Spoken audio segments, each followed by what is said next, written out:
pour la conférence d'aujourd'hui. Donc, je suis très contente d'accueillir Sophie Curquet-Gillon, qui est docteure en histoire de l'Université Paris 1 et chercheur associé à l'IHTP et qui est spécialiste de la presse, tout particulièrement de la presse illustrée et de la presse féminine, et qui est aussi une spécialiste de la mode, et dont tous ces sujets s'intégraient parfaitement dans le projet de ce cycle, après avoir vu peut-être les objets du luxe, la fabrication des objets de luxe, aujourd'hui peut-être la diffusion ou la publicité de ces objets de luxe. Voilà, bonne conférence.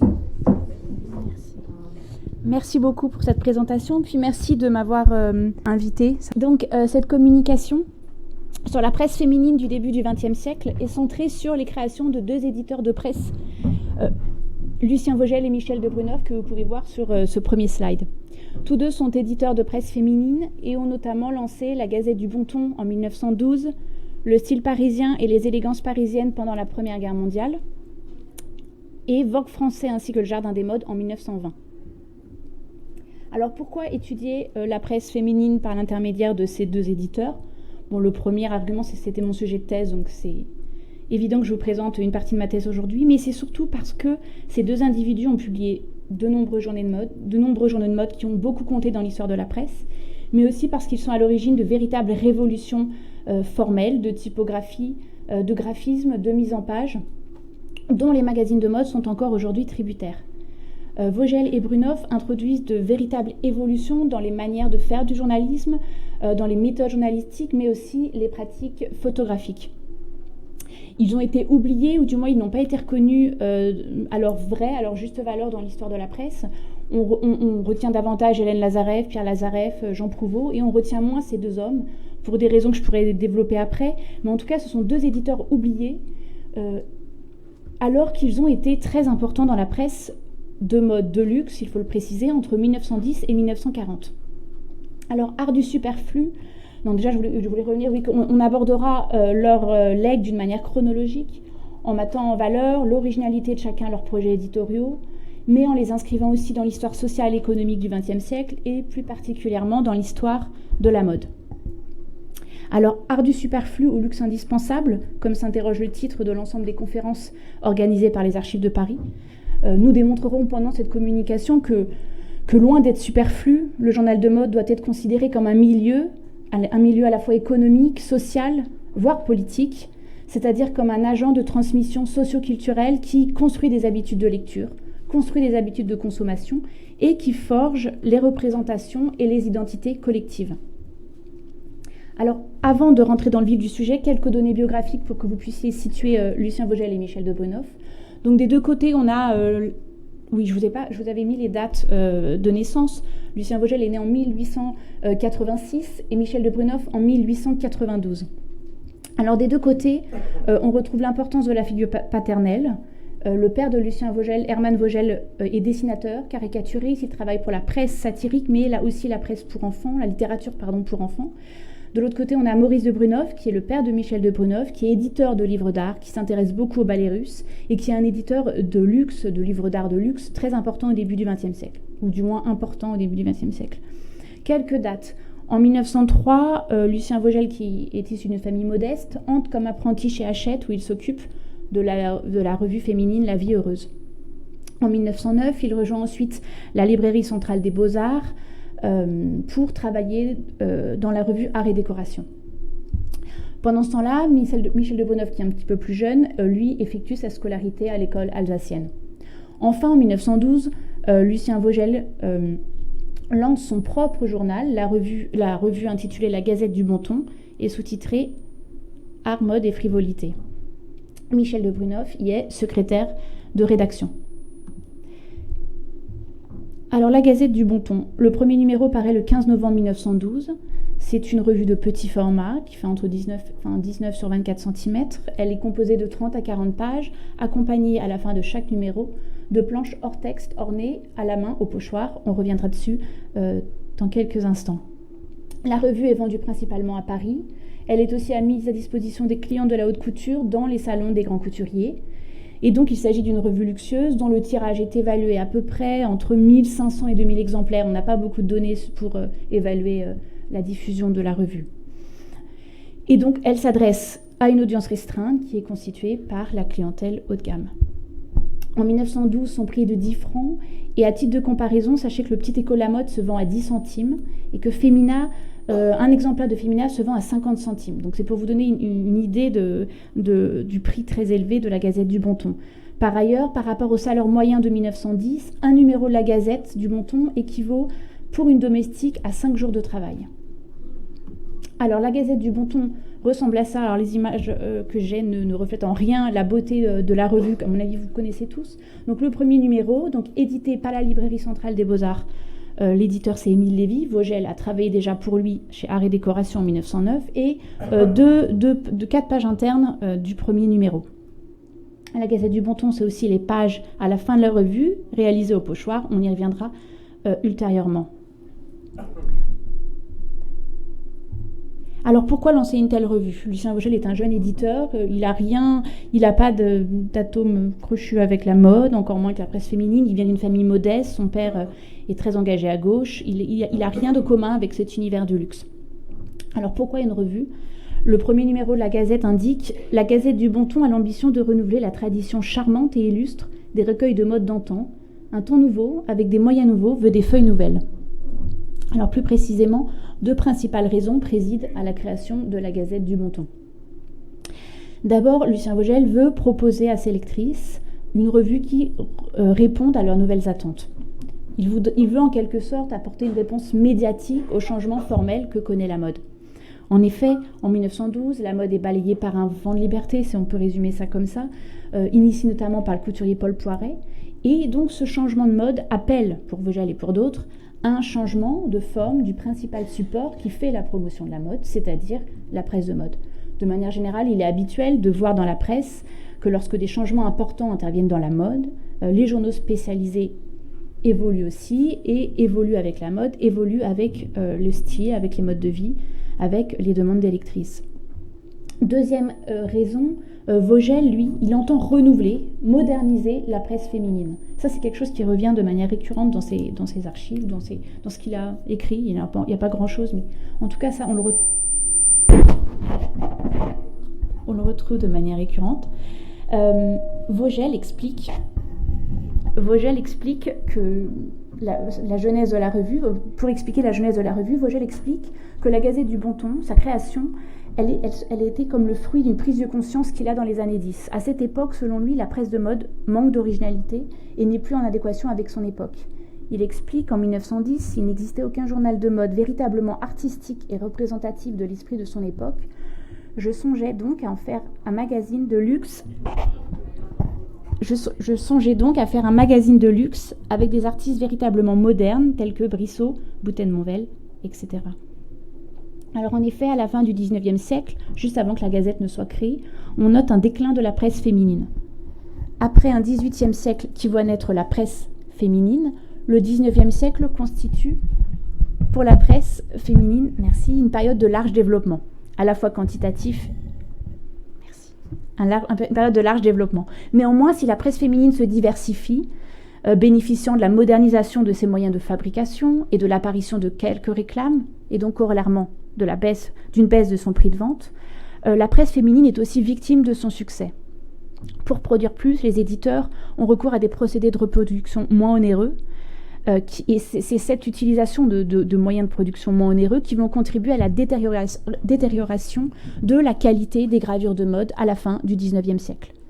Résultat d'un procédé mécanique d'impression en couleur, les gravures de mode laissent apparaître des figures féminines sans vie, inexpressives, et l'allure générale du journal manque de cohérence.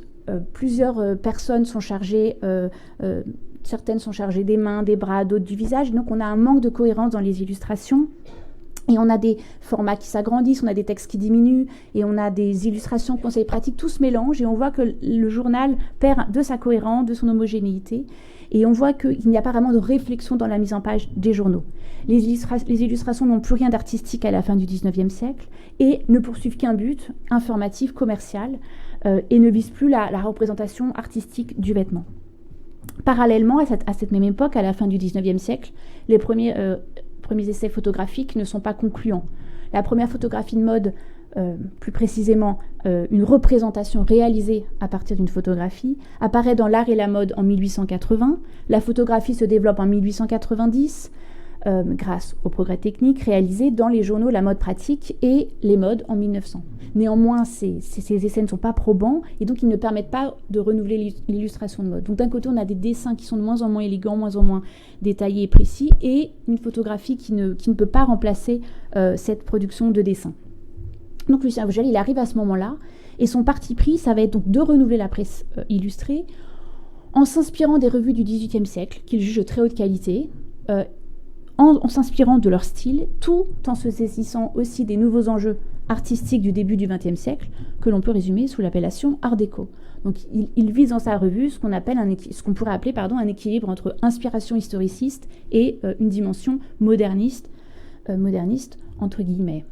Donc cet équilibre, il se joue entre deux journaux en particulier du XVIIIe siècle qui inspirent Vogel grandement. La Galerie des modes et costumes français, qui sont dessinés d'après nature, qui est publié entre 1778 et 1787.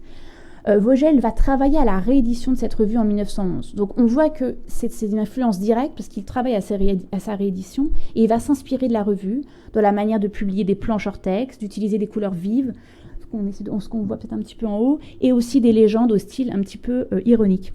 Un autre journal important chez Vogel qui l'inspire pour la Gazette du Bon Ton, c'est le Journal des Dames et des Modes, qui apparaît en 1797 et qui est ensuite pris en charge par Pierre de la Mésangère. Et là encore, si on compare cette revue, ce journal avec la Gazette du Bon Ton, on note beaucoup de points communs. Et Lucien Vogel, très concrètement, explique en ces termes l'influence de ces deux revues sur la Gazette du Bon Ton. Il dit dans le premier numéro de la Gazette « Les journaux de mode d'à présent sont-ils pleins de figurines faites par des dessinateurs de mode dont beaucoup savent à peine dessiner, et en tout cas sont prisonnières d'une technique conventionnelle et ennuyeuse, alors que du XVIIIe siècle à la première moitié du XIXe, il y eut des recueils de gravures de mode raffinées, pleines de grâce, œuvres de grands artistes comme Auburtin, Watteau-Fils, Les Vernet, Deveria et tant d'autres. Regardez ces aquarelles, nous avons en ce moment des artistes de talent qui sont sensibles à l'élégance et qui seraient bien qualifiés pour reprendre cette tradition malheureusement perdue. » Donc cette influence est nette et très importante. Et l'autre influence, comme je vous l'ai mentionné, c'est l'influence de l'art déco et aussi des courants picturaux modernistes du début du XXe siècle. Donc dans l'art déco, le terme est un peu anachronique à cette époque parce que ce terme, comme vous le savez, est forgé dans les années 60 et en référence à l'exposition internationale de 1925, mais c'est le terme que j'utiliserai aujourd'hui. Et donc quand la Gazette du Bon Ton paraît en 1912, l'art nouveau du début du siècle décline pour laisser place à la révolution de l'art déco. Ce courant artistique a de véritables répercussions sur la mode, l'illustration de mode, le décor des ballets, le parfum, ça touche énormément de domaines, et la Gazette du Bon Ton demeure l'un des témoignages les plus importants, les plus représentatifs de cette influence. Dans l'art déco, on relèvera plus précisément l'influence des ballets russes, de leurs couleurs, de leur dynamisme, de leur manière de lier le costume, le décor des ballets, et de faire du ballet un art total. Comme l'explique le couturier Paul Poiret, M. Diaghilev avait lancé sur le monde sa pléiade d'étoiles qui devait illuminer plusieurs secteurs de l'art pendant plusieurs années. Il y a aussi l'importance des courants picturaux modernistes que l'on retrouve, alors adaptés bien sûr, mais que l'on retrouve dans la Gazette du Bon Ton. On retrouve l'importance de la stylisation et de la géométrisation des courants du fauvisme, du futurisme, du cubisme, du constructivisme, qui influencent les couturiers. On n'a pas le temps de revenir dessus, mais aussi les illustrateurs de mode. Alors, sous l'influence de ces différentes sensibilités, et notamment sous l'influence des ballets russes, la mode et les revues de mode luxueuses se mettent à adopter une forme tout à fait nouvelle. La mode va changer de statut, elle va devenir un art qui a ses créateurs, les couturiers, les petites mains qui deviennent des artistes. Et ce statut de mode comme art est consacré en 1925 lors de l'exposition internationale des arts décoratifs et modernes. Autre évolution, la revue de mode ne va plus être une revue de patrons ou d'information à but commercial, mais va se parer d'atours artistiques. Lucien Vogel, d'ailleurs, présente la Gazette du Bon Ton en ces termes. Au moment où la mode est devenue un art et un résumé de tous les arts, il faut qu'une Gazette de la mode soit elle-même un journal d'art. Telle sera la Gazette du Bon Ton. Plus précisément, pour répondre à cette évolution de la mode, et de la mode, mais pas seulement, Lucien Vogel tient à faire de sa revue une œuvre d'art où tout est fait pour plaire aux yeux, papier, format, caractère, texte et illustration. Et c'est vrai que sa revue n'est pas un journal qui veut, bien sûr, ça parle des nouvelles modes, mais on n'a pas la liste des prix, on n'a pas beaucoup de publicité. La priorité pour Vogel, c'est de faire un bel objet et de valoriser la mode comme un art.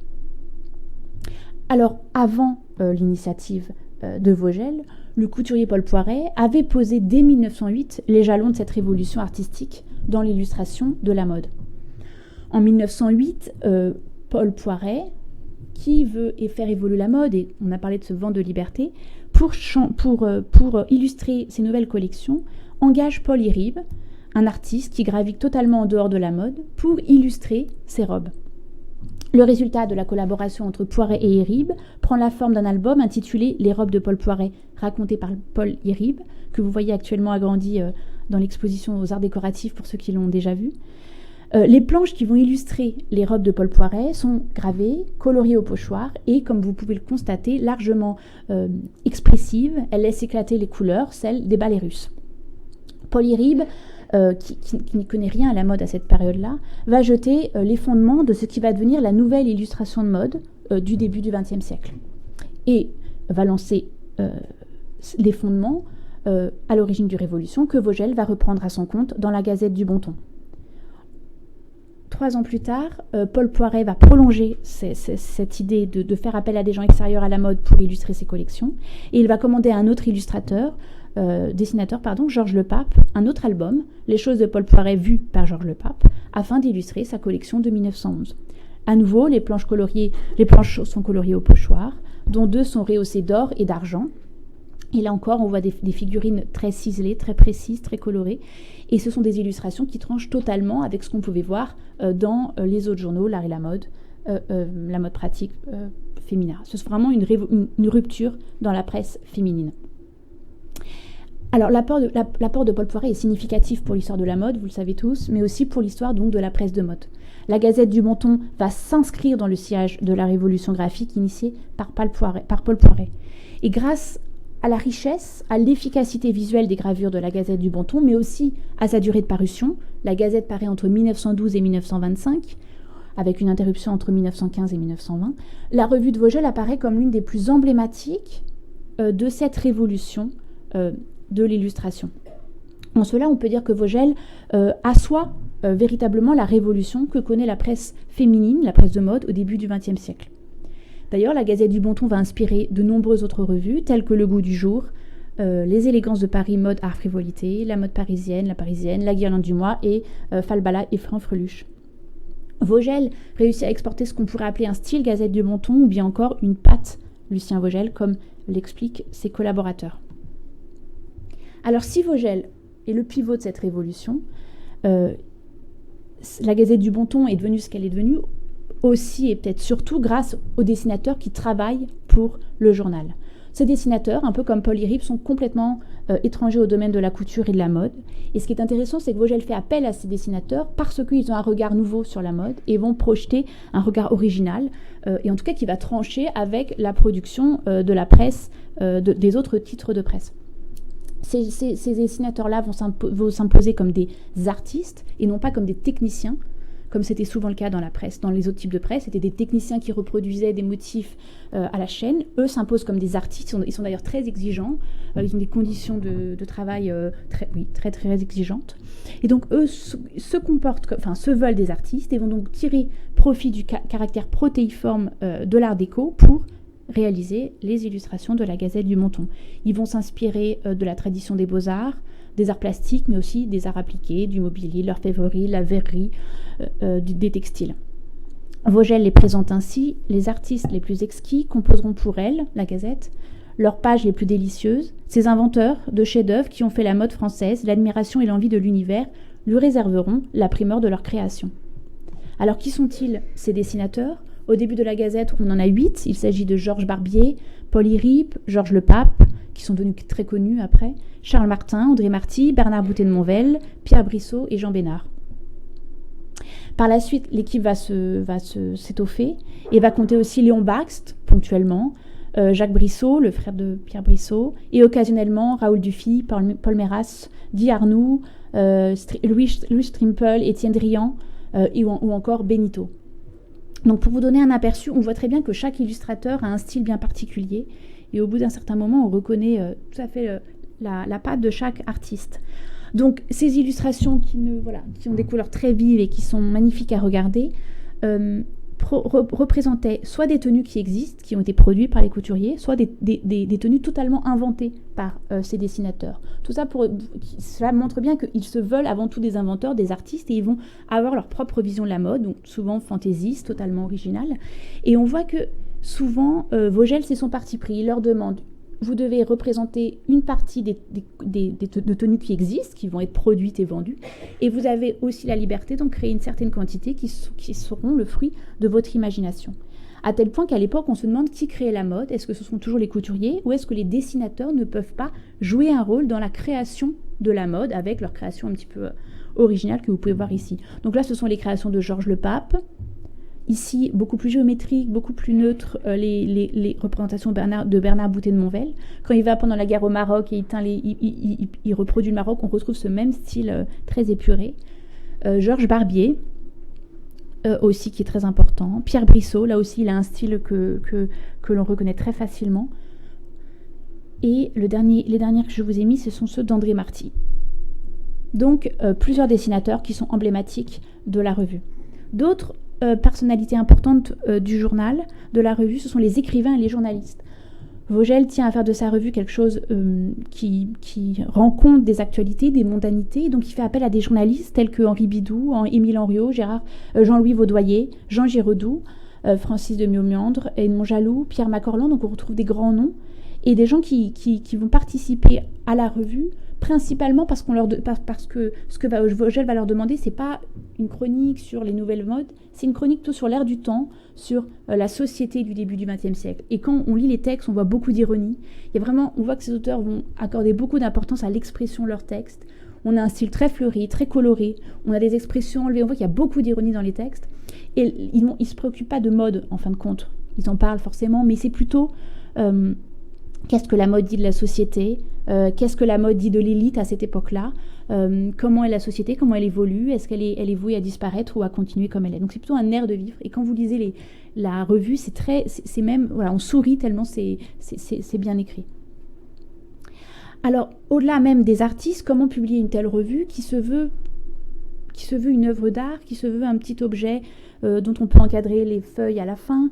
C'est plutôt un objet d'art qu'une revue. C'est quelque chose de très précieux. Et Vogel va soigner autant le fond, des auteurs connus, des artistes qui vont soigner leur travail, mais aussi la forme. Il va avoir recours pour ce que je vous ai montré, les fiches, les planches hors texte, à la technique du pochoir. Le pochoir, donc c'est une méthode de coloration à la main, à l'aide de fines plaques découpées qui permettent de reproduire exactement les couleurs du modèle. Le pochoir, c'est une technique employée dès le XVe siècle à Lyon par les fabricants de cartes à jouer. Au XIXe siècle, on retrouve encore le pochoir. Il est utilisé pour les journaux, mais aussi pour les menus de restaurants, pour les cartes postales. Et ils vont tomber à cette époque en désuétude pendant près de 50 ans, avant que le graveur Jean Saudet ne se le réapproprie à la fin du XIXe siècle, vers 1890. Lorsque Vogel, en 1912, il décide d'utiliser son pochoir, c'est pas anodin, ça a une vraie signification, parce que ce recours à cette technique répond à sa volonté de s'inscrire en rupture avec l'utilisation de la gravure en creux et de la lithographie, qui sont les moyens les plus utilisés à cette époque-là. Donc il fait le choix du pochoir, alors qu'il aurait pu prendre des moyens qui sont galvaudés, qui sont utilisés par tous les autres éditeurs. Il fait ce choix-là, alors que c'est une technique manuelle lente et laborieuse. Le pochoir permet un travail de très haute qualité, d'une très haute précision, mais c'est un travail qui prend du temps, tout est fait à la main, tout est fait avec précision, avec détail. Mais Vogel y voit beaucoup plus d'intérêt que la gravure en creux. Pourquoi ? Parce que le pochoir permet de soigner les couleurs, mais aussi les détails de l'arrière-plan, ou bien des aspects sur lesquels le dessinateur veut mettre l'accent, le mouvement, la luminosité. Donc, je ne sais pas si c'est très probant, mais on voit ici des détails, et lorsque vous regardez les planches, voilà, on voit vraiment les boutons, les ourlets, c'est très précis. Selon le dessinateur Georges Barbier, les pochoirs qu'il nomme des créations poétiques sont capables de tout représenter. L'ombre, la lumière, la chaleur, l'eau salée, l'eau douce, les pierres, les arbres, la pesanteur, le silence, la mort et même le sommeil. Les dessinateurs de la Gazette sont les promoteurs les plus endurants de cette technique. Et Vogel l'utilise encore. Dans toutes ses créations ultérieures, on trouve du pochoir. Alors, après la Première Guerre mondiale, cela sera moins régulier, mais jusque dans les années 25-28, Vogel a recours au pochoir. Alors, revenons à la chronologie. La Gazette du Bonton s'interrompt en 1914. La rédaction se vide à cause de la Première Guerre mondiale. Et Vogel va arrêter de travailler pendant 1 an. Il va faire d'autres choses. Comme je vous ai dit, il va publier 2 autres journaux. Je n'ai pas le temps d'en parler aujourd'hui. Le Style parisien et les élégances parisiennes. Ce sont des journaux qui sont destinés aux professionnels, aux acheteurs américains surtout, pour défendre la haute couture parisienne, mise à mal par la guerre, par la concurrence américaine, par la concurrence allemande, avec tout ce qui est contrefaçon et copie. Je pense que je n'ai pas le temps de revenir dessus, mais de toute façon, vous en avez une belle présentation lors de la dernière conférence. Vogel reprend la Gazette du Bonton en 1915 pour un unique numéro à l'occasion de l'exposition internationale, il manque un E international, à San Francisco. Il s'agit d'une copublication initiée par Lucien Vogel et par l'éditeur américain Condé Nast. Alors, ce numéro, dont vous voyez l'éditorial, a une édition française, version française était 1915, et une version américaine. Cette version américaine est la même que la version française, sauf que les textes sont traduits en anglais. Donc on a des gravures qui font écho à la mode, avec ces bleu, blanc, rouge, la femme qui a un bouquet tricolore, qui suit les opérations. Donc, au-delà de l'intérêt de ce numéro qui est vraiment magnifique et qui est intéressant sur la haute couture pendant la guerre, après ce numéro, la Gazette ne reparaît pas pendant la guerre, elle ne reparaîtra qu'en 1920. Pour des raisons techniques, matérielles, mais aussi parce que Vogel part au Maroc et s'engage dans l'armée autour du général Lyautey. Mais si la revue ne reparaît pas, ce double numéro, il aura au moins le mérite d'établir les bases d'une collaboration éditoriale entre Lucien Vogel et Condé Nast, l'éditeur américain, une collaboration prolixe que l'on va aborder maintenant, et qui va durer jusqu'à la mort de Condé Nast en 1942. Condé Nast est plus âgé que Lucien Vogel, mais les deux hommes partagent des visées communes concernant l'avenir de la presse féminine en France et aux États-Unis. Tous les deux sont à la recherche de nouveaux outils, de nouveaux moyens pour renouveler, moderniser toujours la presse féminine et notamment l'illustration de mode.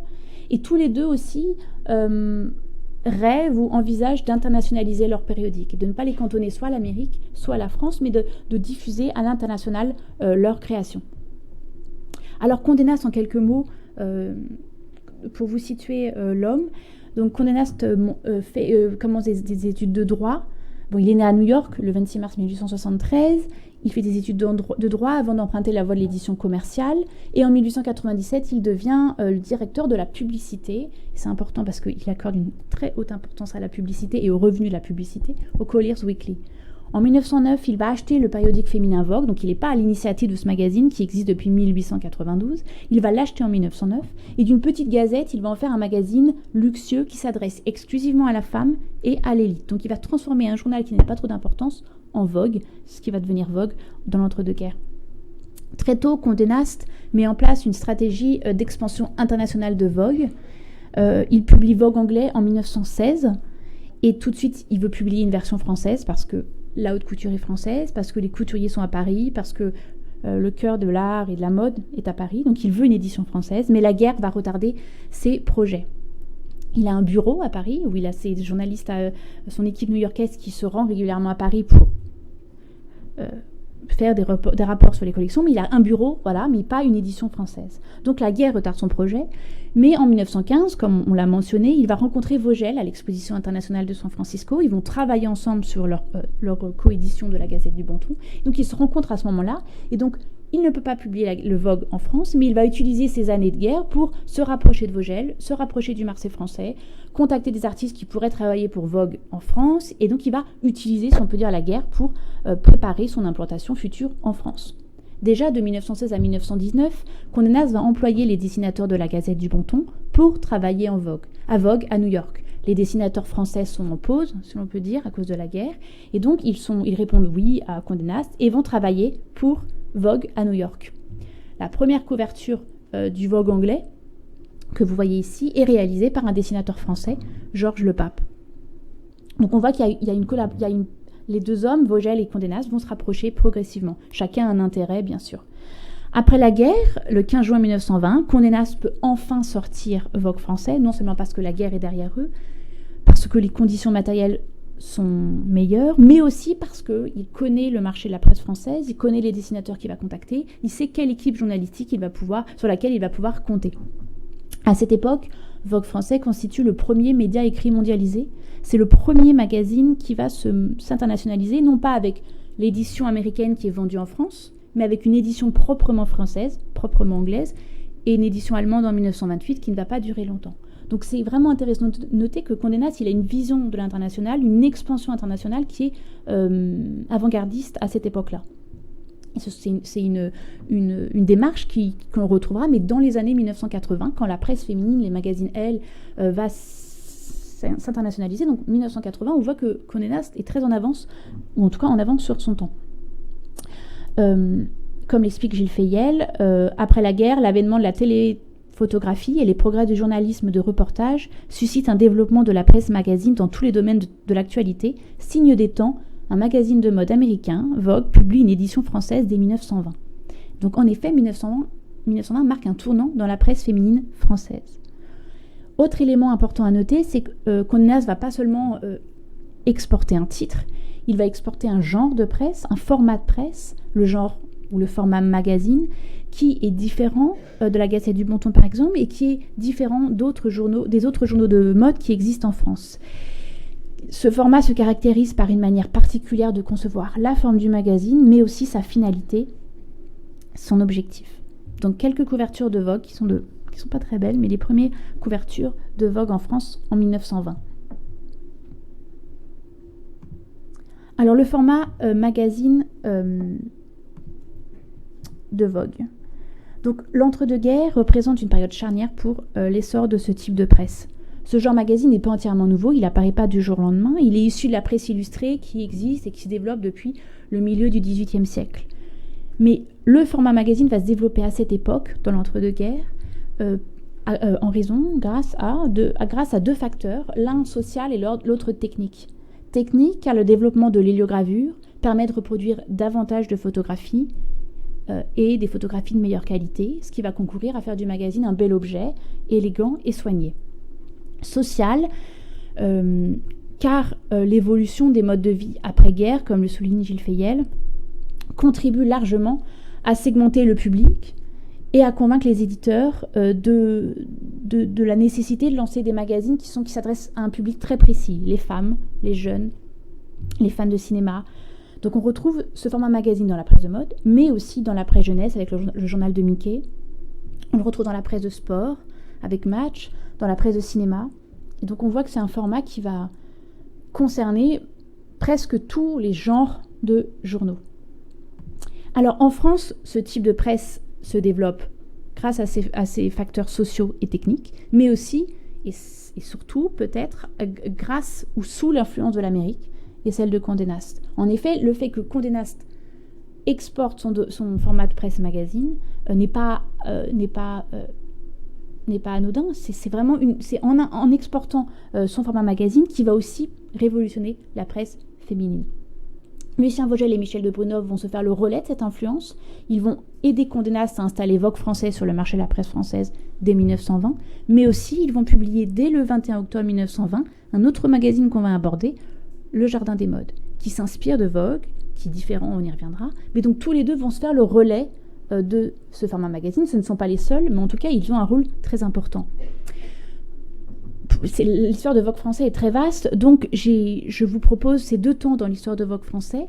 Vogel s'occupe du lancement de Vogue français en 1920. Il en devient aussi directeur artistique entre 1925 et 1927.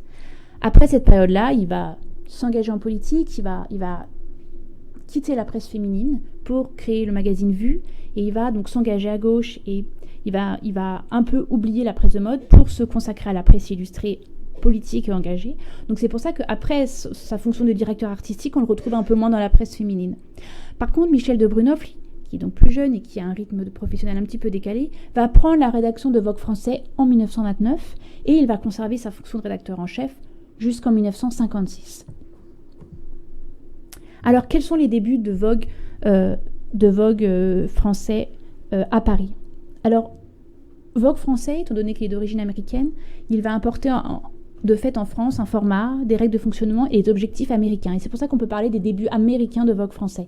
Car en effet, jusqu'à l'arrivée de Michel de Brunoff, entre 1920 et 1929, Vogue français va disposer d'une direction et d'une rédaction américaine. C'est-à-dire que c'est une organisation très spéciale, c'est qu'il va être dirigé, il va être publié d'abord à Londres avant d'être publié en France, mais surtout il va être dirigé jusqu'en 29, un petit peu avant, par la rédactrice de Vogue à New York. Donc il va être dirigé depuis New York et Edna Woolman-Chase, qui est la rédactrice de Vogue à New York, va dicter le contenu à l'édition française, va voyager, va venir régulièrement à Londres ou à Paris pour dire quel magazine elle veut à l'équipe qui se construit à Paris.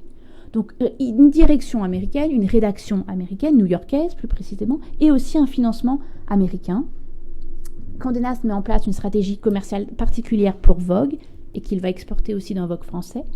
Il va avoir un recours massif à la publication de publicité et il va avoir recours à ce qu'on appelle un marketing décomplexé, beaucoup de publicité. Il va faire appel à beaucoup d'annonceurs il va leur proposer des prix très chers, beaucoup plus chers que dans d'autres magazines, parce qu'il veut faire de son journal une revue de luxe avec des annonceurs de luxe.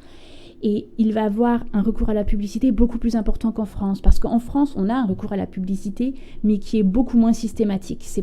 Les couturiers n'aiment pas la publicité, ils trouvent ça vulgaire, ils trouvent ça banal, et la France est un petit peu en décalage par rapport aux États-Unis. La publicité n'est pas aussi bien vue qu'aux États-Unis. Alors, autre point important, à ses débuts, Vogue français n'est qu'une pâle copie de l'édition mère Vogue à New York. Ces articles sont des traductions en français des articles anglais parus dans Vogue. Ces couvertures aussi sont issues de Vogue. Ce sont les couvertures du Vogue qui sont publiées à 2 semaines d'intervalle. Donc, quand vous comparez les couvertures à 2 semaines d'intervalle, ce sont les mêmes entre Vogue et Vogue français. Par ailleurs, lorsque vous étudiez les magazines, vous vous apercevez que les thèmes sont d'un intérêt, dans Vogue français, sont d'un intérêt purement américain, et on voit que dans la manière de s'exprimer, Vogue s'adresse à la lectrice française, non pas à la lectrice française, mais à l'américaine, à l'anglaise. On voit que c'est une approche très globale, si le terme est un peu anachronique, mais voilà, on parle d'abord des festivités, des bals, des soirées américaines, qui n'intéressent donc pas du tout la française. Et d'ailleurs, la française, elle est même pas, on ne s'adresse pas à elle directement, parce qu'on parle d'elle comme de la parisienne. C'est encore déjà le mythe de la parisienne, et on en parle comme si elle était extérieure à son magazine. On en fait encore un objet. Donc voilà, on ne s'adresse pas à elle. Elle est encore un objet dans le magazine, la parisienne, que les américaines veulent imiter. Donc les débuts de Vogue français que je vous ai résumés comme ça, ce sont des débuts américains. Tout va changer en 1929, lorsque Michel de Brunoff, rédacteur en chef, va s'occuper de Vogue français. Lui veut faire, c'est très précis, c'est très dit, il l'exprime très, très, très tôt. Il veut faire de Vogue français le magazine le plus élégant du monde, mais aussi le plus français, et il veut le démarquer de la version américaine. Il veut franciser le contenu du magazine, parce qu'il veut que ça soit un reflet de la vie artistique, de la vie mondaine parisienne, et non plus une revue des élégantes américaines, anglaises et françaises. Et cette volonté de franciser le magazine, on la constate dès 1929, dans les années 30, et on voit la multiplication dans le magazine d'articles sur des artistes français, sur le théâtre parisien, la ville de Paris. On joue beaucoup sur les monuments de Paris qui reviennent de manière récurrente dans le magazine. Et on a aussi Michel de Brunoff qui va inviter des grands auteurs comme Jean Cocteau, Colette, Henri de Monterland à s'exprimer sur l'avêtement, la beauté, la société. Et pour marquer le magazine, il sera français et il ne pourra pas être fait ailleurs. Et donc Brunoff a vraiment cette ambition et il la poursuit. Il la poursuit pendant tout le temps où il est à la tête de Vogue français. Et ce qui est intéressant, c'est qu'au début, le magazine américain n'est pas d'accord avec sa manière de faire. Et on voit dans les mémos qui s'échangent entre New York et Paris, on voit que Brunoff se fait souvent reprocher ce parti pris. On lui demande de se conforter plus à la version américaine et à la version anglaise. La version anglaise est beaucoup plus obéissante et fait ce que fait New York. Et on voit que Brunoff est souvent c'était aussi quelqu'un qui avait une forte personnalité, il en fait un peu qu'à sa tête, et on voit qu'on lui reproche souvent ça.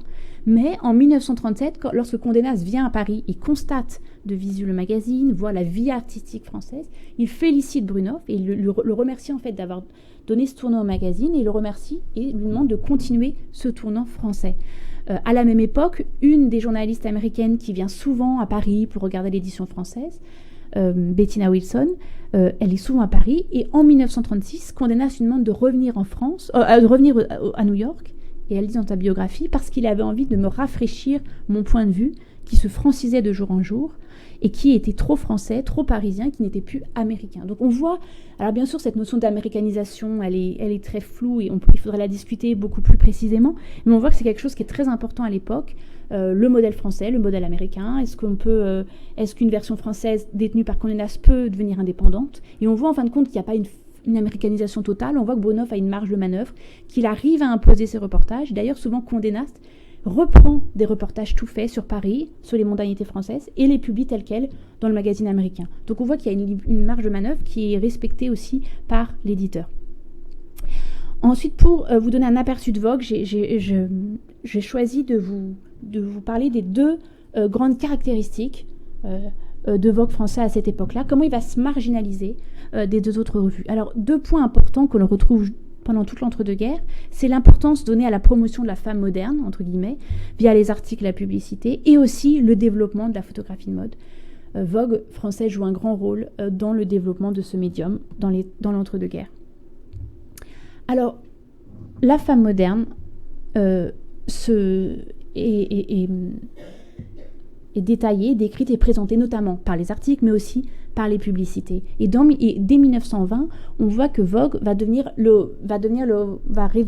révélateur des changements qui vont s'opérer dans le rapport que la femme entretient avec son corps, avec sa féminité. Là encore, ce sont des termes un peu, peut-être un petit peu qu'il faudrait nuancer. Mais alors la femme, Vogue français, en montrant des nouvelles images de corps, des nouvelles images de féminité, s'inspire directement de Vogue, de la femme américaine moderne.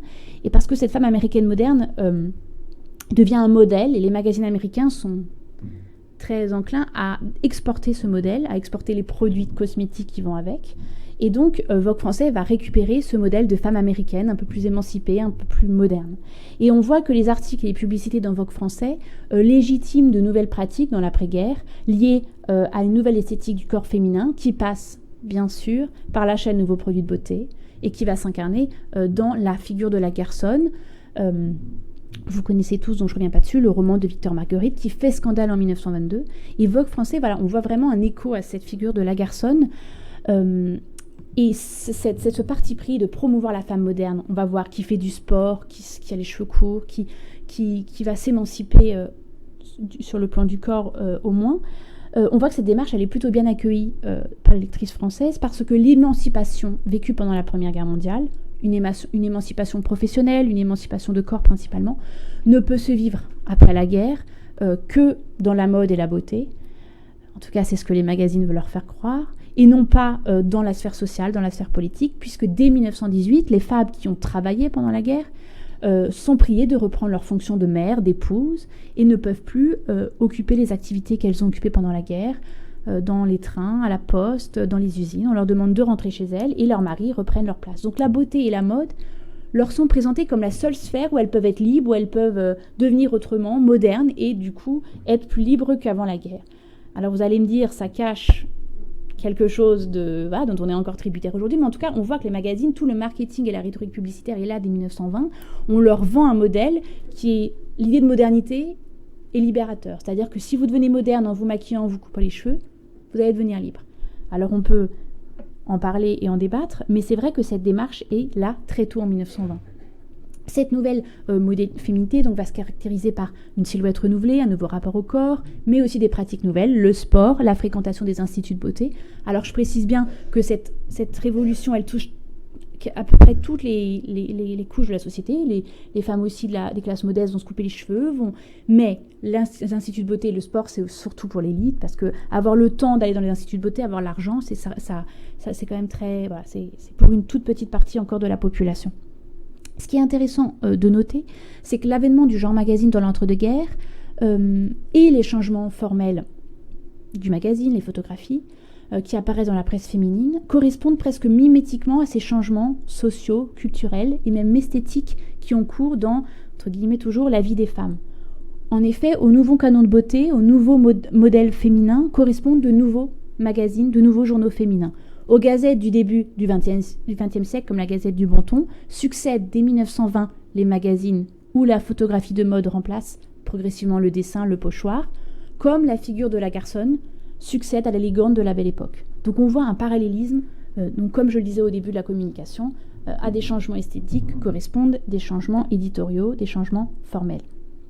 Dans le magazine, on vend aux lectrices un univers de beauté qui est régi par plusieurs impératifs: avoir un corps mince, avoir un corps sportif grâce à la pratique d'exercice, avoir un corps parfumé et avoir un corps entretenu par les soins cosmétiques.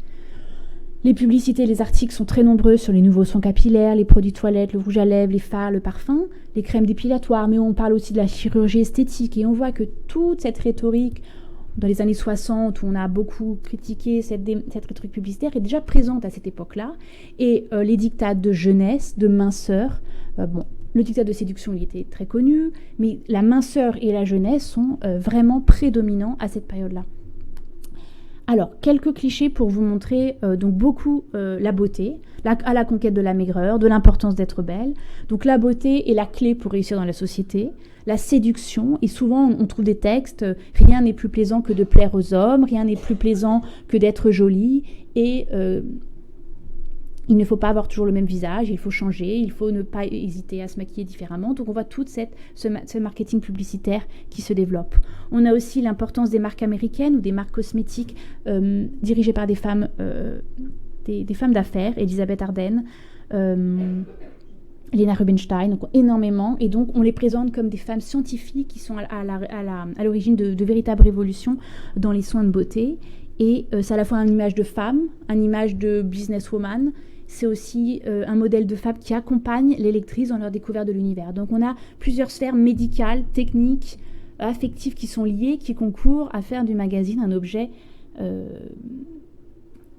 aliénant, ou en tout cas qui doit être lu aussi du côté des études de genre. Tout ce qui est aussi lié au sport, donc avec le costume des sports qui va se développer, le ski, le golf, la chasse. Donc on a beaucoup de choses sur le sport.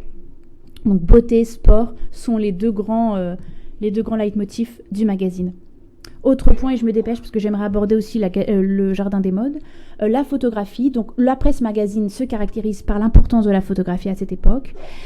Les dessins vont perdurer jusque dans les années 30, on en trouve aussi après la Seconde Guerre mondiale, mais la photographie va prendre son envol. Et deux hommes sont à l'origine de cette évolution formelle de la presse, la photographie de mode, Condé Nast et Lucien Vogel. Et de part et d'autre de l'Atlantique, il y a un vrai dialogue entre eux dans les courriers qui s'échangent sur comment faire progresser la photographie de mode. Car à l'origine, en 1920, les photographies de mode qui existent dans la presse féminine sont des photographies dites de mondanité, c'est-à-dire des portraits de femmes mondaines, des photographies réalisées chez elles ou lors des réceptions. Et donc ce sont des photographies qui ressemblent à des peintures. On insiste sur le flou, sur les voiles, sur l'intérieur feutré, très chaleureux, très riche. Et on n'a pas du tout de photographie de mode. On ne voit pas le vêtement, on voit la personnalité, on voit son rang social, mais on ne voit pas du tout le détail du vêtement. À partir de 1920, Condé Nast et Lucien Vogel donc, vont impulser de grands changements et vont recruter des photographes qui vont participer à cette évolution. En 1913, premier tournant, Condé Nast, aux États-Unis, va engager le baron Adolphe de Meyer, qui est réfugié aussi pendant la guerre à New York. C'est un photographe amateur, il ne connaît pas grand-chose à la mode, mais il est considéré comme le premier photographe de mode. Alors, il est très inspiré par le courant pictorialiste, et ses photographies de mode insistent sur le flou. On ne voit pas vraiment le vêtement encore, c'est des mises en scène, c'est très flou, on joue sur le clair-obscur, et il est considéré comme le premier photographe, mais c'est vrai que ces photographies de mode sont encore très pictorialistes. C'est vraiment les beaux-arts qui priment sur l'aspect technique de la photographie. Autre tournant important, en 1923, Condé Nast va recruter Edward Steichen, qui lui est dans les premiers photographes à revendiquer la photographie de mode comme un genre photographique légitime. Il demande à signer ses clichés, ce qui était rare à l'époque. Pour lui, c'est une photographie de mode, c'est comme une photographie de reportage, c'est un type de photographie à part. Autre point important avec lui, c'est qu'il va offrir à la femme un nouveau regard. Il va participer à cette modernisation de la femme dès 1920 dans Vogue et aussi dans Vogue français dès 1920. Et on voit une femme qui voyage, on voit une femme qui regarde l'objectif. Et donc on a plus des femmes au sens des femmes modernes comme l'époque le veut. On a des femmes aux cheveux courts, on retrouve la garçonne, on retrouve les femmes de l'élite photographiées en action. Steichen est aussi important car il produit la première couverture en couleur sur l'édition américaine dans la version de droite et 2 semaines après, la version de gauche, en 1932, la version française. C'est la même couleur, l'image est un peu différente, mais c'est exactement la même couverture. Troisième moment important, il se passe en France à ce moment-là. C'est Lucien Vogel, qui donc, directeur artistique de Vogue en France entre 1925 et 27, qui va recruter le photographe George Wynningen-Weyne, qui lui aussi va avoir un rôle très important dans Vogue français et aussi dans Vogue parce qu'il va être engagé par Condé Nast. Sa première photographie apparaît dans Vogue français en mars 1926. Donc là encore, des photographies de femmes modernes aux cheveux courts qui regardent l'objectif, qui sont plutôt actives et qui ne sont pas en représentation. En tout cas, c'est ce qu'il veut. Un de ces clichés les plus... il y a aussi ces clichés-là. Un de ces clichés les plus célèbres, parce que techniquement novateur et qui apparaît dans une toute petite vignette dans le sommaire de Vogue français. En fait, cette photographie présente un couple en maillot de bain sur un plongeoir de piscine. Mais en fin de compte, la photographie a été faite sur le toit du studio parisien de Vogue, sur les Champs-Élysées. Et les deux baigneurs, en fait, sont assis sur des boîtes. Et le muret du fond, qui est censé jouer le rôle d'horizon de la mer, est juste un toit parisien. Donc c'est très novateur pour l'époque. Autre point important chez Wynningen-Weyne, mais aussi Steichen, la création d'un décor, d'une atmosphère qui est centrale chez lui. Et cette atmosphère en extérieur, surtout, promeut la femme moderne. On a des femmes au volant de leur voiture, mais aussi à la plage, en extérieur. Et cette femme est souvent sportive. Alors, faire attention parce que souvent, ces décors de plage, en fait, sont reconstitués en studio et c'est pas du tout une vraie plage. Et dans ces années-là, c'est encore des photographies studio et on le voit bien sur les clichés. Donc, quelques photos de ces femmes modernes qui vont à la mer, qui s'habillent, qui voyagent à l'heure du sport, au ski aussi. Donc, on voit on en voit de plus en plus des photos de femmes au ski. Donc, là encore, la femme de l'élite. Et dans les années 30, Michel de Brunoff succède à Vogel. Vogel n'est plus là dans Vogue. Et c'est Brunoff qui va prendre le relais, qui va promouvoir la photographie de mode, mais il a une nette préférence pour le dessin de mode. Ça, là où ça se voit aussi, il se fait beaucoup, beaucoup reprocher ça. On lui demande de mettre de la photo et lui préfère le dessin. Et d'ailleurs, on comprend qu'il préfère le dessin parce qu'il va privilégier dans Vogue des photographies qui vont donner une grande importance au décor de la photographie, aux formes géométriques, au contraste entre la lumière. Donc plutôt des photographies qui vont se rapprocher d'une œuvre d'art. Et donc on voit vraiment sa tendance à préférer, comme les pochoirs, tout ce qui est ornementé, tout ce qui est très riche. Et on voit des photographies avec des arrière-plans très ancrés, très agencés, très élaborés, avec beaucoup de colonnes, beaucoup d'escaliers. Donc on voit là par exemple des photographies de Paul Horst, qui rentrent dans le magazine en 1932. On voit toute une mise en scène, des consoles, des colonnes, des arrière-plans très, très décorés. Du marbre, des matières, jouer sur les matières, sur les contrastes. Deux photographies très connues de Paul Horst, ces deux dernières, avant la guerre, le corset et la photo de Coco Chanel, les plus importantes. Autre photographe important privilégié par Brunoff, des photographes qui vont privilégier la photographie artistique, Man Ray et André Durst, qui vont donner un peu de touche surréaliste à la photographie de mode. Donc deux photographies de Man Ray, qui sont des photographies de mode, mais pas vraiment des photographies de mode, plutôt une vision de la femme de la mode. D'autres photographies aussi qui insistent, qui jouent beaucoup sur le surréalisme, celles-ci qui sont magnifiques aussi, d'avril 1940. Donc on retrouve un peu de Dali, on trouve beaucoup d'influences artistiques. Et je vous ai mis dernière photo qui me semble très intéressante. Il y avait beaucoup de portfolios dans Vogue français. Ça, c'est un portfolio Blumenfeld. Vous l'avez peut-être vu au jus de paume lors de l'expo Blumenfeld. Donc, toutes ces photos sont en grande page et publiées en 1939. Et c'est sur la Tour Eiffel. Et c'est d'un modernisme incroyable. C'est d'une beauté, d'une précision assez étonnante. La femme sort de chez elle et est en plein cœur de Paris. À cette époque, la femme est donc mise à l'extérieur et on est tout dans ce courant de modernisation de la ville, de l'urbanisation. Et la photographie de reportage va influencer la photographie de mode. Beaucoup de plongées, de contre-plongées, de diagonales. La femme va être en mouvement et on a plusieurs photographies comme vous voyez, toute sa journée, tout ce qu'elle fait dans la journée. Elle est plusieurs vignettes qui vont décomposer ses activités. La femme de 1930 est active, elle bouge, elle n'est plus chez elle oisive, elle bouge et on la voit dans Paris déambuler, les escaliers. Et on voit que ça c'est la photographie de reportage qui se développe à cette époque qui influence nettement la photographie de mode dans Vogue français et pas seulement. Alors, j'ai encore un petit peu de temps pour parler du Jardin des modes. Il est 56.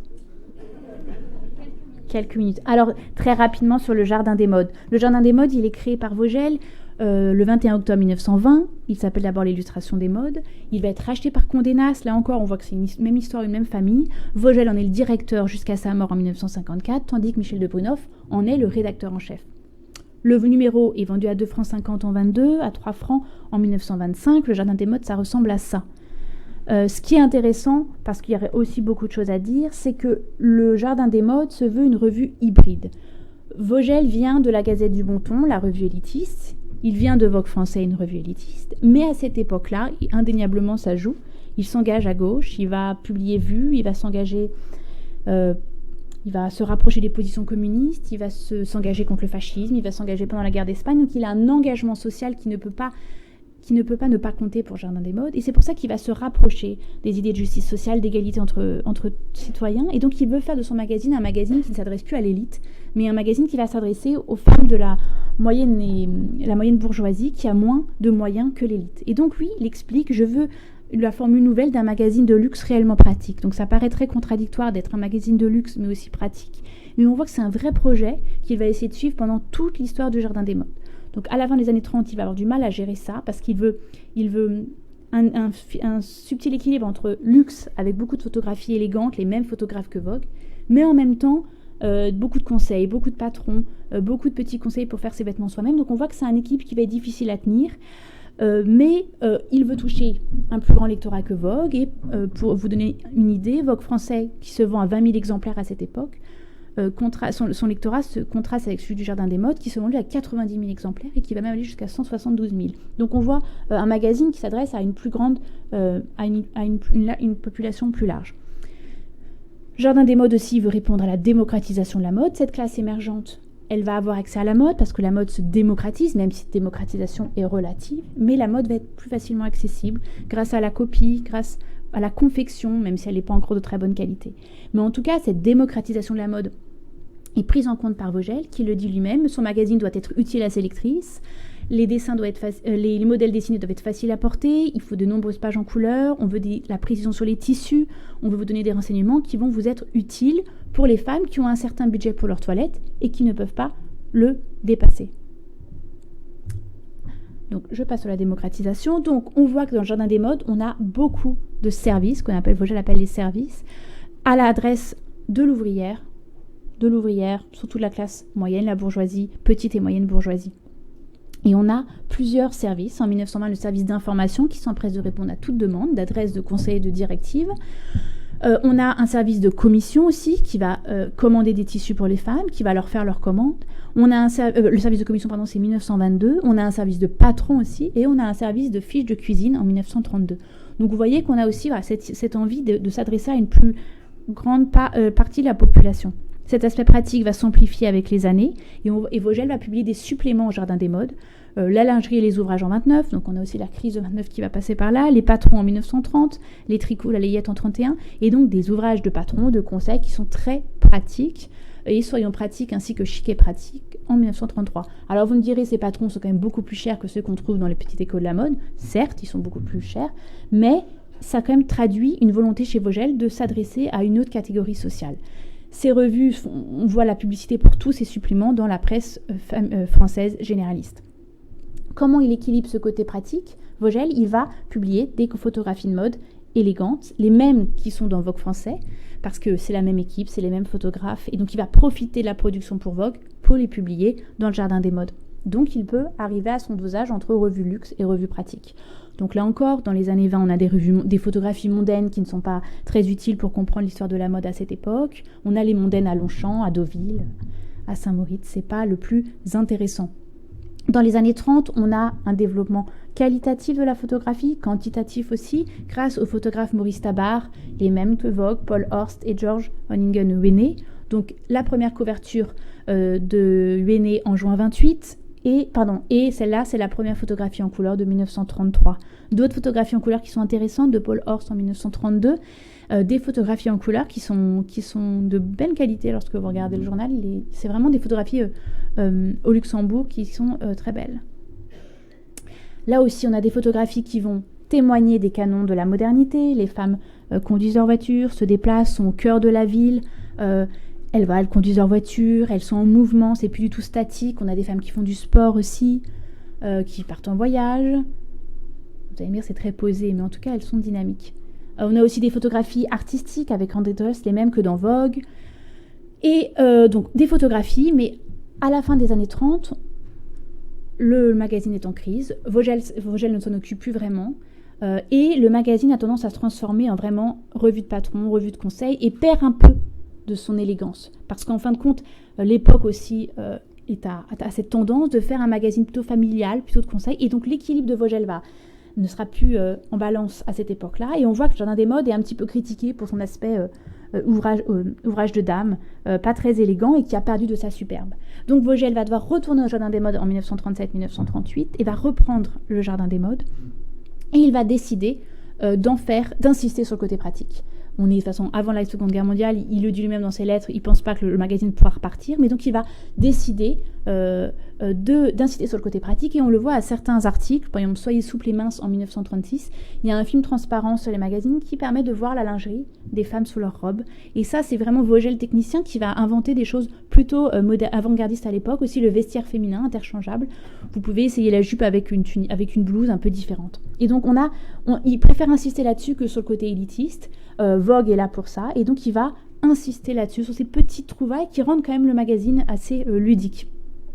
Pour conclure, vous présentez le Jardin des Modes comme un magazine en fait d'entre-deux, comme pour l'entre-deux-guerres, qui est alors en pleine ébullition et qui est marqué par la démocratisation de la mode, où la classe moyenne émerge et a un rôle de plus en plus important. Donc c'est le Jardin des Modes, on peut le voir, c'est une revue qui est moins connue que Vogue, et pourtant qui est intéressante, parce qu'elle touche une catégorie de la population qui est en pleine croissance. Donc c'est un maillon intermédiaire entre les magazines réservés aux élégants de Vogue et des journaux plus populaires qui se développent à la fin des années 30, comme Marie-Claire en 1937. Marie-Claire s'appuie sur le Jardin des Modes, il s'appuie sur Vogue aussi, mais c'est un Jardin des Modes plus accessible, qui s'adresse à une bourgeoisie encore plus large. Donc on a un Jardin des Modes en fait qui aurait été un essai, combler le trou entre l'élite et la classe modeste, et qui après va être progressivement remplacé par Marie-Claire. Dernier mot, donc Vogue français et le Jardin des Modes surtout jouent un rôle essentiel dans le format magazine dans l'entre-deux-guerres. Il figure parmi les titres les plus prestigieux de l'époque.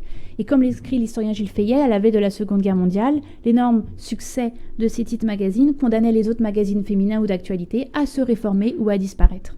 Et c'est vrai qu'après la guerre, on n'a plus que des magazines. Le magazine va envahir, en plus on a la photographie en 4 couleurs, et la presse magazine va se développer. Mais aussi, on a les quotidiens qui vont publier beaucoup plus de photographies, on a des hebdomadaires qui vont développer leur page magazine. Concernant la presse féminine, on a en 1937 Marie-Claire, qui va continuer de paraître pendant la guerre, donc à la Libération, il ne pourra plus paraître, il va être interdit de parution jusqu'en 1954, mais Marie-Claire incarne cette évolution magazine, et surtout on est en 1945, elle créée par Hélène Lazareff, sur le modèle américain, mais aussi sur le modèle du Jardin des Modes, un magazine plus accessible, qui entend aider les femmes à s'habiller en ayant un budget moindre que les classes de l'élite. Voilà, j'ai terminé.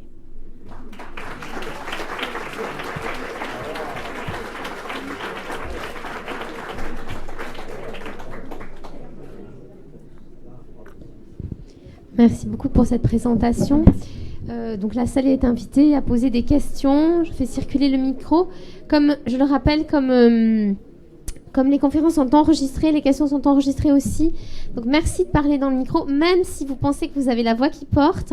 C'est pas tant pour aujourd'hui, mais pour l'enregistrement. Merci. J'aurais 2 questions à vous poser. Pourquoi Marie-Claire a-t-il été interdit de parution jusqu'en 1954 ? Première question. Deuxième question, Jardin des Modes a reparu dans les années 70. J'en ai chez moi. Oui. Alors, votre première question, en fait, il y a un décret qui stipule que les journaux qui continuent de paraître 2 semaines après la signature de l'armistice en 1940 sont interdits de reparution à la Libération. Donc tous les journaux qui continuent de paraître 2 semaines après la signature de l'armistice sont interdits. Parce qu'on considère parce qu'il y a beaucoup qui vont s'arrêter, et eux continuent de paraître jusque Marie-Claire va déménager à Clermont-Ferrand, à Lyon, mais va continuer de paraître pendant l'occupation, et donc va être accusée c'est en très généralisé, mais de collaboration. Donc il est interdit de reparution à la Libération, sauf que Jean Prouveau, bon, c'est pas non plus évident, sa carrière. Et donc, il y a plein de journaux qui sont interdits, qui vont réapparaître, qui vont soit disparaître totalement, soit réapparaître quelques années plus tard. Lui, c'est aussi des problèmes internes avec Jean Prouveau, il ne réapparaîtra qu'en 1954. Vogue français, Jardin des modes, cesse leur parution, mais c'est Brunov qui décide, parce qu'il est convoqué à la Gestapo, on lui demande de prouver que sa rédaction n'est pas juive, que ses capitaux ne sont pas juifs, qu'ils ne sont pas américains, donc il refuse toutes ces conditions et refuse que les journaux continuent d'être publiés sous les règles de Berlin, donc eux refusent. À la Libération, ils doivent quand même demander une autorisation avant de paraître. Ils l'obtiennent très rapidement, en novembre 1944, ils reparaissent, mais eux aussi doivent demander l'autorisation. Tous les journaux doivent demander l'autorisation en 1944. On fait une étude, on vérifie s'ils ont continué de paraître, et quand ils ont continué de paraître, de toute façon, on les interdit. Et deuxième question, oui, Jardin des modes reparaît, parce qu'il reparaît après la Seconde Guerre mondiale. Vogel meurt en 1954, après il est vendu à Hachette, et il reparaît, jusqu'en 1996 en fait il paraît. Et l'année dernière, il devait reparaître, une maison l'avait soi-disant acheté, mais pour l'instant j'ai rien vu dans la presse, mais il devait reparaître. Mais il a eu beaucoup de difficultés, il est allé de maison en maison, de main en main, et ça a été très compliqué. Mais c'est vrai qu'il continue de paraître dans un très grand format d'ailleurs, et ouais, bon, il a varié, exactement. Exactement. Je vous en prie. Alors, merci pour votre propos extrêmement riche et très, très intéressant. Alors, au début, lorsque vous parlez des 2 premiers numéros, ce qui est étonnant, c'est que tous les créateurs, dessinateurs, journalistes ne sont que des hommes. Oui. Exactement. C'est quelque chose qui revient souvent. Et ce qui est étonnant, bon, c'est aussi parce qu'il y avait beaucoup d'hommes chez les artistes, mais pourtant Vogel est un homme moderne, si l'on veut dire, parce que sa femme travaille, il est entouré beaucoup de femmes. Mais dans les dessinateurs, ce sont que des hommes, exactement. Mais dans les photographes, il y aura un peu plus de femmes. Mais c'est quand même un domaine très masculin. Même les revues de mode, en fait, elles vont être féminines après la Seconde Guerre mondiale. On a Hélène Lazareff, on a des grandes journalistes féminines, Marcel Auclair, mais après, dans les années 50-60. Mais à cette époque-là, c'est que c'est un milieu d'hommes. Pourtant, Vogel est considéré comme un homme moderne. Il a 2 filles, il est très... Mais c'est vrai que c'est un milieu masculin, majoritairement. Vous avez dit au début que le prix de Vogue français était de 10 francs le numéro. Oui, je crois. Oui. Est-ce que le prix est resté toujours aussi élevé ou est-ce qu'il a pu être abordable plus facilement? Non, il a plutôt augmenté que descendu. Oui. Même Jardin des modes augmente beaucoup. Alors bien sûr, il y a l'inflation à prendre en compte, mais Jardin des modes augmente beaucoup quand il est en crise aussi. Oui. Moi, je vais poser une question aussi. Est-ce que vous avez des idées sur le lectorat en fait? Est-ce que c'est acheté au numéro ou est-ce que c'est plutôt sur abonnement? Et est-ce que vous avez trouvé dans les archives des listes d'abonnés qui permettraient d'avoir un portrait sociologique, disons, des lectrices? Malheureusement, pour cette période-là, les chiffres que j'ai, c'est des recoupements. Je crois qu'il y a un aux archives de police où j'ai trouvé, comme c'est des magazines inquiétés pendant la guerre, on a un petit peu d'informations sur ce qu'ils ont fait juste avant la guerre. Mais sinon, il n'y a pas du tout de chiffres. On n'a pas de liste de clientes. Les seules choses qu'on peut... On sait que c'est un cercle très restreint. On sait que certains en parlent dans leur mémoire, qui lisaient Vogue. Mais c'était surtout sur abonnement. Et à l'achat, c'est compliqué. On sait que dans les maisons de couture, c'était en libre accès, mais c'est très difficile à quantifier, en fait, comme lectorat. C'est très difficile, ouais.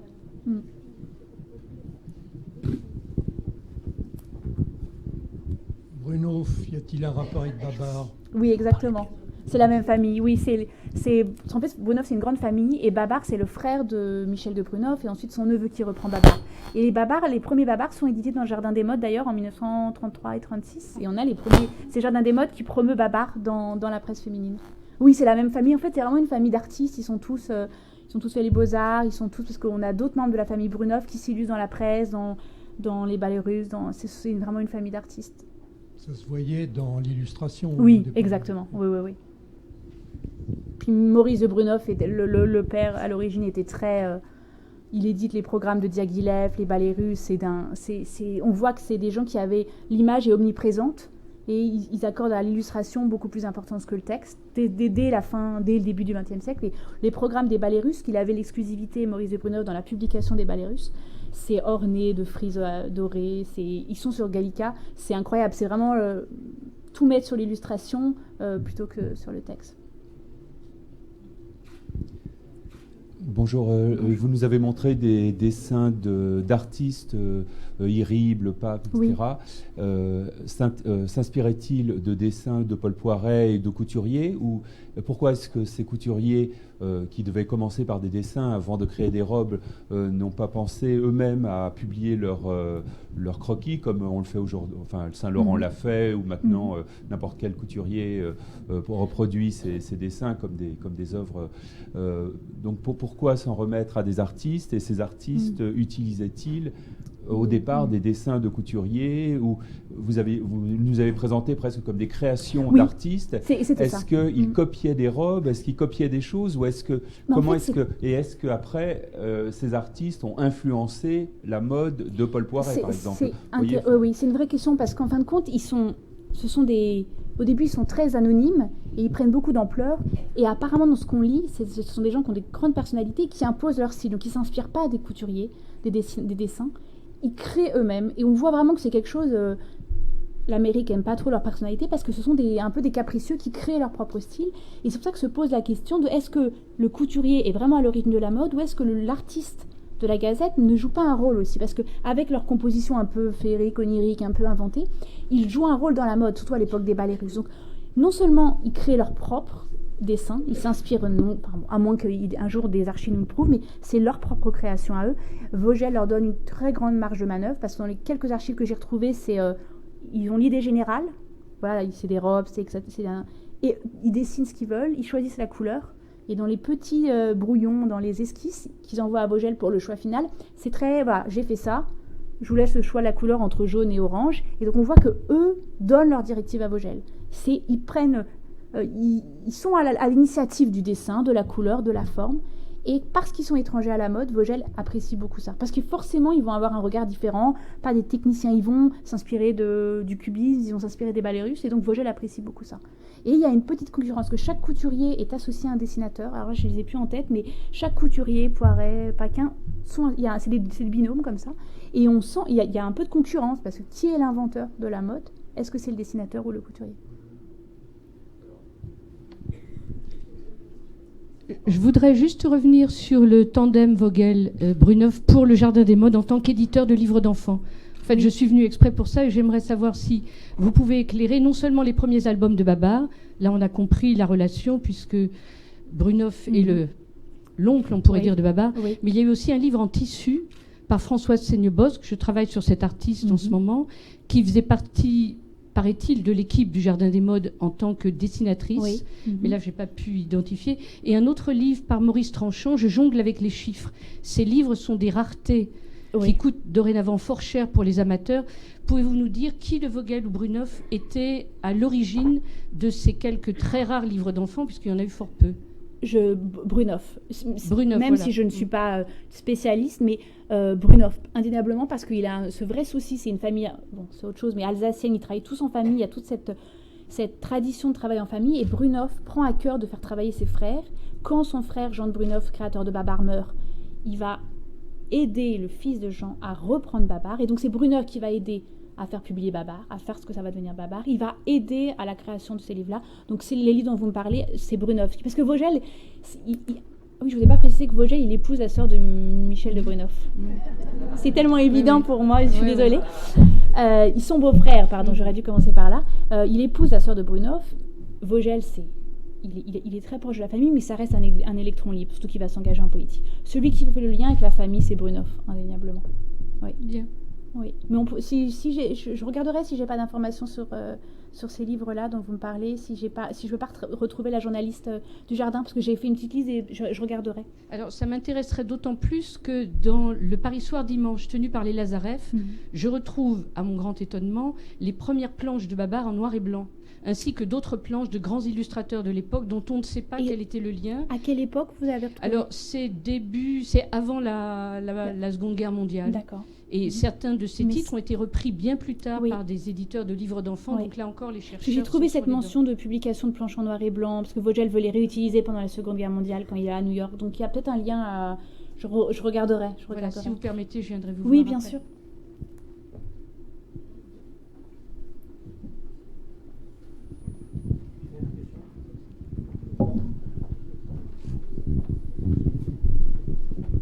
Encore une question, parce que c'est passionnant. À un moment, dans toutes les photos, lorsque vous parlez des photographes, on voit une photo d'un couple sur... on croit qu'ils sont au bord de la mer, sur un plongeoir. Et vous nous dites finalement, c'est pas du tout un plongeoir parce qu'elle est très connue. Moi, je l'avais déjà vu. Et c'est à Paris sur un toit. Oui. Donc ça, c'est incroyable parce qu'on l'a même vu, je crois, à l'Orangerie ou au Jeu de Paume. Oui, je crois. Et donc, dans mon esprit, je pense dans l'esprit de la salle, il est évident que c'est au bord de la mer. Oui. Et cette photo, elle est à Paris. Hein. À Paris. En fait, le Vogue français. Ma question, c'est comment vous avez su que c'était pris à Paris?